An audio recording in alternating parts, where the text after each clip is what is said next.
Are we set? Yes, sir. Thank you, gentlemen of the media.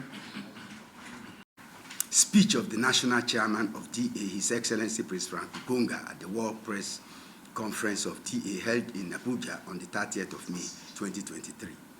Theme: exclusion of DA, Democratic Alternative Candidate and logo from the 2023 elections by INEC.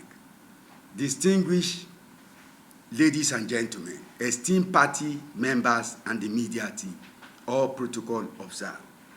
On the behalf of all members of DA, Democratic Alternative, a foremost political party in Nigeria, we appreciate your attendance of the DA World Press Conference of the 2023 election on exclusion of DA candidates and logo from the ballot of 2023 general elections. Distinguished ladies and gentlemen, I am not here to bore you with the heroic battles of DA to establish the current democratic dispensation, where we lost a lot of members.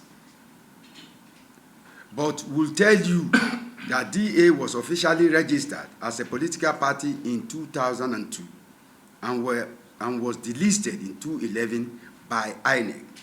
The Court of Appeal sitting in Enugu brought back DA to be relisted in a celebrated judgment in favor of DA in the suit CA 170-2014. INEC released DA a few weeks to the commencement of the 2019 general election on the 9th of April 2018, as the 2019 election started on the 18th of August 2018. Whereas the Electoral Act is very clear that all registrations must be done within 6 months minimum to the election. So by so doing, they violated us, and we were systematically excluded from the 2019 elections. But nevertheless, DA participated in the 2019 general elections, fielding over 1,200 candidates, only next to APC and PDP that fielded 1,500 candidates respectively. DA was rigged out of the 2019 election with many irregularities that marred the 2019 election that can least be described as credible, not tenable in the international arena. DA and 33 other political parties went to court to seek redress and to restrain INEC from the registering DA and 33 other political parties in a suit. While the suit was pending in court, INEC deregistered DA and 73 other political parties on the 6th of February 2020, thereby violating the doctrines of legal spending and resulting to self-help. It is strict law that you cannot take action when a case or a suit is in court, which we all know. And it is strict law that when a suit is in court, status quo should be maintained and should remain what? Antebellum. But INEC violated us. 74 political parties were deregistered illegitimately. Until today, they still insist on trampling on us and our fundamental rights of appeal and of getting redress. Number 5, ACD and 22 others appealed to the judgment of the lower court in appeal court number CA ABJ C5 507 2021, while DA and 2 others appealed in a separate suit CA ABJ C5 931A 2020, and the suit is still pending in the appeal court sitting in Abuja. And as long as we have appealed the case and our case is still pending, we should be given the same prerogative of being inclusive, so that the same laws that said all cases in court is a strict law, that status quo should be maintained antebellum. Basking on this backdrop, DA was granted a part judgment by the Federal High Court Abuja in the suit FAC ABJCS 450-2021 to benefit from the appeal court judgment in favor of ACD and 2 others. This judgment has not been set aside and is still subsisting. Basking on these legal windows in favor of DA to be released by INEC, DA applied to participate in the Enugu State Local Government election of the 23rd February 2022, and NSEC The Enugu State Independent National Electoral Commission granted DA the opportunity to participate in Enugu State LGA election by obeying the court judgment of suit FHC ABJ CS 456 2021 in favor of DA and 2 others. And we thank the Enugu SEC Independent National Electoral Commission of Enugu State Government for obeying court order. And we also thank the governor, the outgoing governor, His Excellency Ifeanyi Ugwuanyi, for this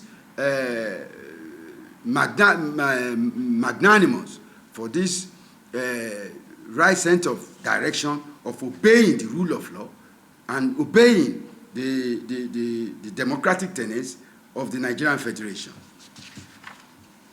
8.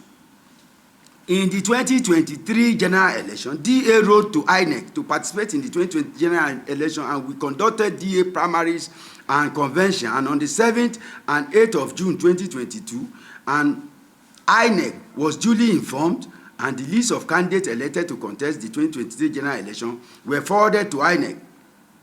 To be on the safe side, DA went to court in the Federal High Court, Ikoyi, Lagos, for inclusion in the 2023 general election. But due to the truculence of the democratic and legal institutions of the polity, we reserve our comments for now. Subsequently, DA was excluded from the 2023 election, and we notified INEC in our letter dated 3rd of March 2023 through DA legal team, expressing our dissatisfaction in the exclusion of DA presidential candidate Mr. Victor Okechukwu-Veshne, vice presidential candidate Mrs. Hafsat Abubakar, and other candidates and DA logo from the 2023 general election. We may challenge this exclusion in court of competent jurisdiction, basking on the recent Supreme Court judgment in favor of the Youth Party that was among the 74 political parties illegally deregistered by INEC, as this judgment of Apex Court SCC/CV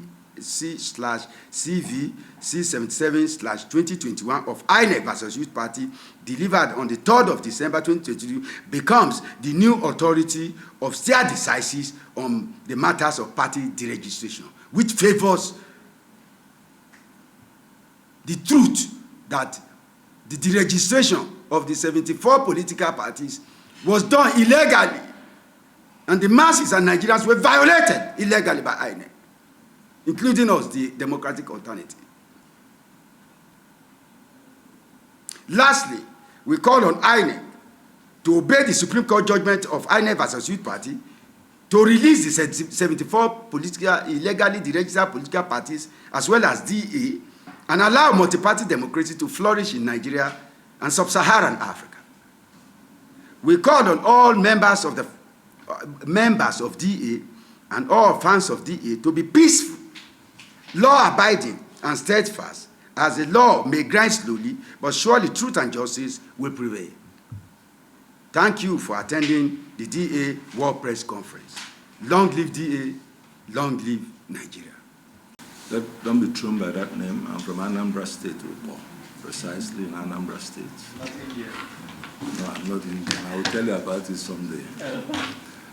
I speak to you and to the world today as the presidential candidate of the Democratic Alternative and as a patriotic citizen of this country, Nigeria. We all love this country. And today, I am enjoining every well-meaning Nigerian, every patriotic Nigerian of whatever tribe, of whatever hue, of whatever religion, to join me in calling on the President of Nigeria, President Muhammadu Buhari, to cancel the last 2023 general election and to conduct another election on the following reasons. Presidential, sorry. The entire elections, general elections. Okay. For the following reasons, but particularly the presidential elections. One, based on what the chairman of the party has said here, let me just elaborate on the need, because the institutional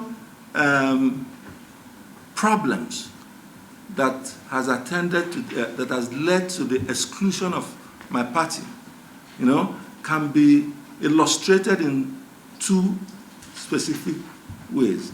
INEC, for instance, when my party started on the journey to get INEC to allow us to participate in the election, about 10 months before the election, it was a pre-election matter. My party was in court. INEC was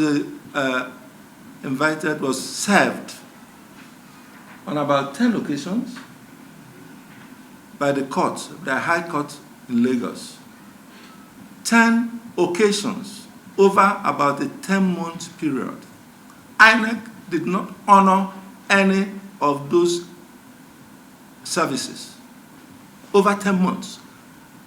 They could have resolved the matter, they could have allowed the matter to be resolved in court, but they refused to honor it. And Justice Egwatu, who was handling it, not Justice Egwatu, Justice Alagwa, I understand.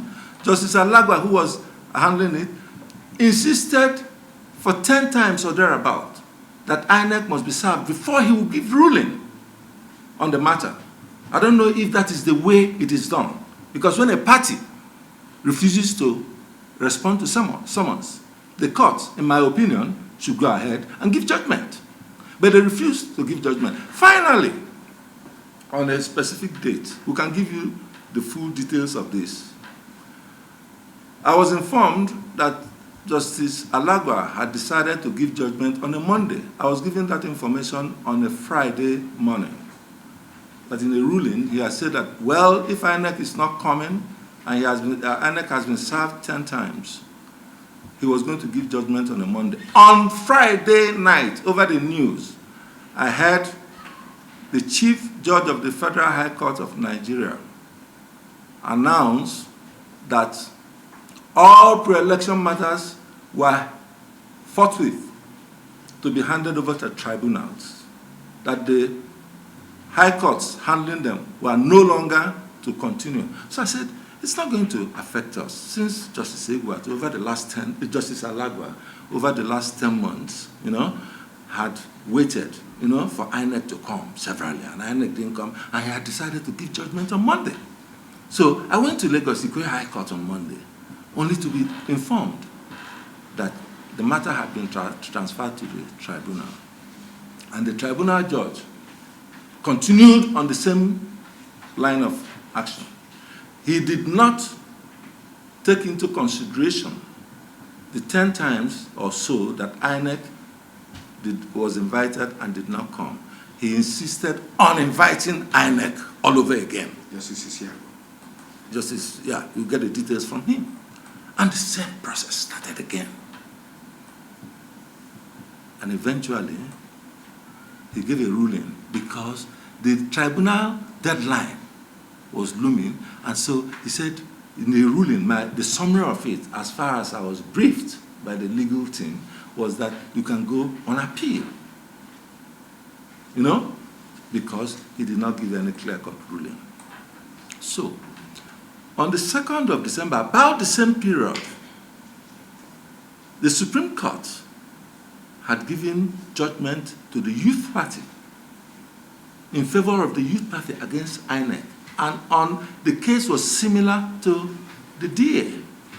So we went on appeal, and in our appeal papers, we said we were going to present, we actually brought the copy of the judgment of the Supreme Court, but it was not a certified true copy.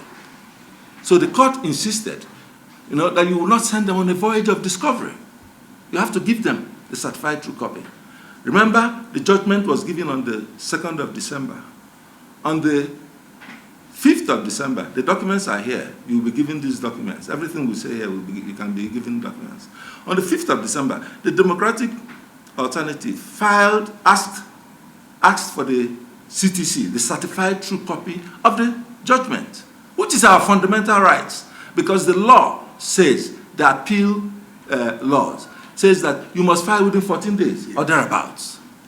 So the judgment was given on the 2nd, and on the 5th we applied. When the judgment was given, when the CTC was given to us, on the 6th of February, Does that engender confidence in the judiciary? It does not, in my opinion, because we lost the case in the appeal court because we couldn't tender the prevailing authority. We couldn't. And for these reasons, you know, the judiciary and INEC, you know, are not trustworthy. They're not. Two, my second reason for asking the president to do the needful. Two, the president is the most powerful, respected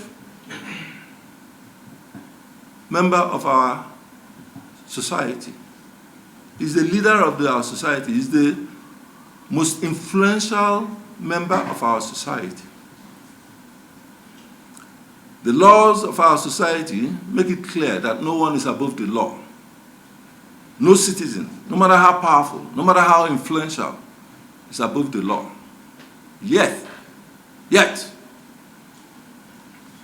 on the day of voting, the presidential elections, the very first elections that were held, the president of the Federal Republic of Nigeria displayed his ballot paper and said, and made it clear that he had voted for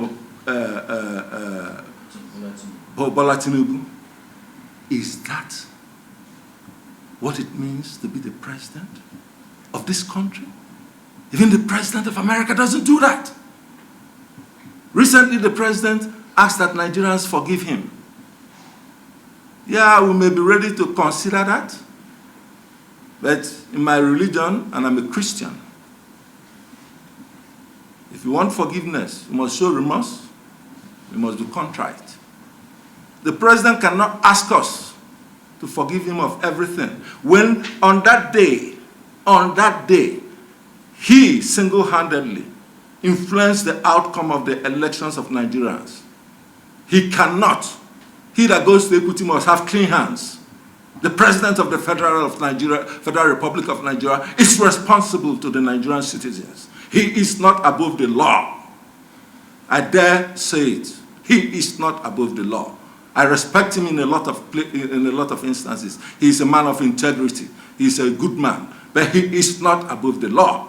So that is my second reason for asking that he cancel the election. Let him do Nigerians the right thing. Institutional compromises. Nigerian institutions, let's be honest, Nigerian institutions are compromised. Everywhere you look at it, Nigeria, I've talked about the judiciary, I've given the examples, I've talked about the INEC. Imagine the amount of money that INEC was allowed to spend for that election.